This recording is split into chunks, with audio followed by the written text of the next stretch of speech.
Hey,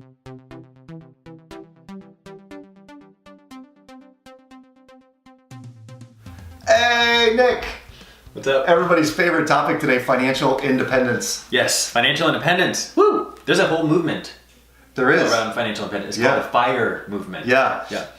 Most interesting about this, I think, is there is something called barista fire. Do you know about this? No, barista fire. So this is where people have by the way, FIRE stands for Financially Independent Retire Early. But barista fire are folks who have figured out a way to save or amass a certain amount of assets that allow them to pay their expenses, but they still need health insurance.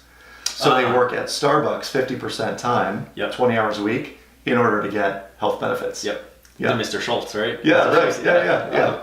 So that's barista fire. Interesting. Yeah. We'll talk more about that today, but financial independence is sort of defined in different ways. So if you hear the word financial independence, some people think, oh, you have to be a multimillionaire, or I own my home free and clear, I have a business that pays me. All of those would probably be components of it, or aspects of it, or features. But financial independence actually is very, very simple. Okay. So what is it? Well, financial independence is when your passive income, or just income, is exceeding your monthly expenses. So if you think about it, if I'm living and it costs me $2,500 a month to live, and I'm receiving passive income of $2,500 at least, then I'm technically financially independent. Yes. Yeah. And I would reiterate it is that passive income. It's the income coming in that you don't necessarily have to go quote unquote work for. You've already worked for it, right? Yeah, thanks for adding that. I heard a speaker one time refer to it this way: the only way to achieve financial independence is to have massive, passive, permanent streams of income. Massive, passive, permanent streams of income. Yes. And there's a number of different ways to do that. We did a show about, it was called Passive Income. It was all about the 7 different streams of recurring residual income. Right. So check that show out in the Mastery podcast. But we talked about those massive passive permanent streams coming from things like real estate investing, coming from royalties. It could come from network marketing, investments like dividend paying stocks and that kind of thing. So today we're going to talk a little bit about financial independence and what it means for us, because I believe that every single person probably has a little bit different definition or idea of what financial independence means to them. Yeah. It's funny too, because as you were talking about barista fire, I was thinking, wow, what other ways because that's a very smart way to, obviously be covered from the health insurance side, right? And I'm also looking at just in my life, one of the things I always say in speaking engagements is that I'm an aspiring trophy husband, right? So there's sugar mama fire, investing in my financial independence stuff. I was thinking about this earlier today that a friend of mine was actually, this is what it was. You're gonna get a kick out of this. So the adult, what was it? Aging active adults, or active and aging adults, or something like that, at the YMCA. Okay. So I see this picture of all these people who are clearly gray-haired, senior citizen types working out at the Y. But the idea was that it was it was aging adults, active aging adults, something to that effect. And I thought, what a great place if you're a single guy to go find your sugar. This is terrible. But here's what someone told me one time, that you gotta be careful about going out and dating if they're older people dating younger people, because they're either looking for a nurse or a purse. So there you go. It's financial. Nurse or a purse. That's funny. I was at Smoky Road and I actually ran into a gentleman who was openly sharing his life and how his girlfriend is significantly younger. Oh yeah, that's the first thing I thought about. Yeah. But now I have context. Nurse or purse. I think it was the nurse purse. Yeah. Both. But it's very interesting. Interesting. Yeah. Well, financial independence for me. So thank you for asking. What? I was going to ask you, Adam. What's your? Well, that whole idea of when your passive income exceeds your expenses, you are financially free. There's a couple of different ways to do that. So in my case, one of the things we focused on is reducing our debt so that our expenses are very low, because then creating the passive income becomes that much easier. Yep. So on a monthly basis, I get a passive income from book royalties and from the documentary that we did, Broke, Busted, and Disgusted. And so when those royalties and the book and the film revenue exceed what the expenses are, technically I'm financially independent. Yeah. I want that at a fairly early age. So, the goal had been 45 and I have, basically 18 months to hit it. But we're real close to that. Yeah. Then what happens is you focus on creating massive wealth and financial freedom.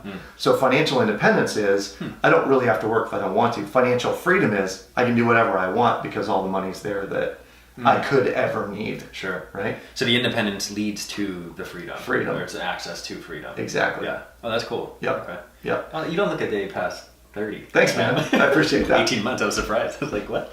Okay, cool. Anything else about what it is for you and how, other, maybe like tips and tricks for people who, you talked about the documentary and you talked about the books are main sources of passive income.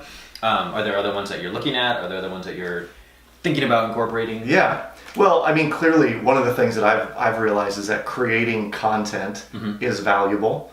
As have all of the podcasters and bloggers and whatnot out there in the public eye.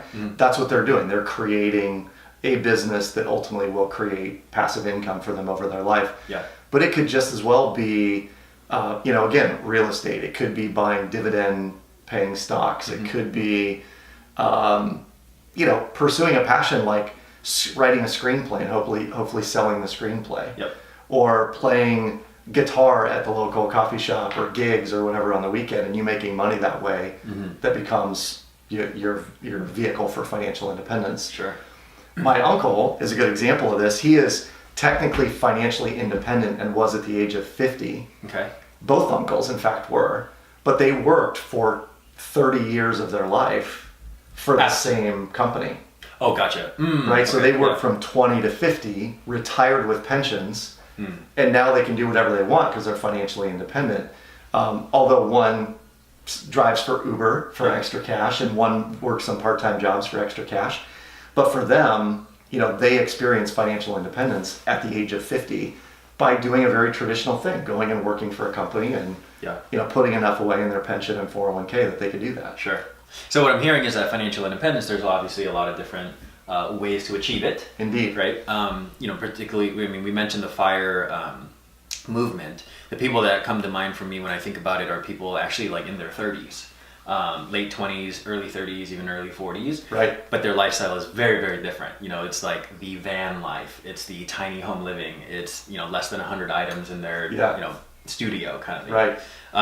So, when I think about financial independence, thank you for asking. Yes. For me, financial independence, my immediate go-to, which is actually very interesting to share this with you as it's coming up in the conversation. The first thing I think about isn't so much the passive income, it's definitely the minimalism and low expenses. So that's the first place my brain goes to. Because if I can minimize that, obviously the financial independence is easier to get to. Also with my coaching business, what I see is possible is even the coaching isn't necessarily passive, because even if I have clients who are on a recurring basis, I still have to have the conversations with them. But where it can become passive for me is, and this will definitely be the next layer down the road, is to coach coaches so that way they're having the conversation and I'm essentially getting a is the right word commission? Yeah. Or like a percentage of whatever. Yeah, override or something like that, right? Yeah. So for me, the books and real estate, for me, seem like much further away than the stream of income of passive being, coaching coaches or whatever the case is. Yeah. Yeah. So pretty interesting. It is. Live. So I would pose the question to explorers watching and listening to this, and that is, what does financial independence mean for you? Think through, what are you doing right now to make money? What are you doing right now to minimize your expenses or limit expenses, increasing your wealth and your streams of passive income, if that's what it is over time? And then what is a goal for you to achieve that financial independence? So is it like when, right? When? Okay. Yeah. So is it by 50? Is it by 55? Is it by 30? And if so, know that you're going to have to do a little bit of study in order to figure out how to do that. Mm-hmm. One of the ways that I would encourage that is there's a documentary coming out called Playing with Fire. And it was put together by a friend of mine named Scott Rickens, who actually is doing this. He is fundamentally on the pursuit of fire and playing with fire in the sense that he has downsized his life and has the ability to effectively retire on the assets that he has set up right now. So awesome. Check out Playing with Fire, the documentary that will, I believe, come out in early 2019. Early 2019. Yeah. Okay. Yeah. So it's like March, April, May, sometime in there. Okay. Sweet. Yeah. Very, very soon. Sweet. Anything else? Just the excitement of what's to come tomorrow, right? Yeah. Tomorrow we're talking about how to improve your credit score. Love the how-to shows. Yeah. How to improve your credit score tomorrow. Tune in. We'll talk to you then. I thought you were going to say something. All right. Bye-bye.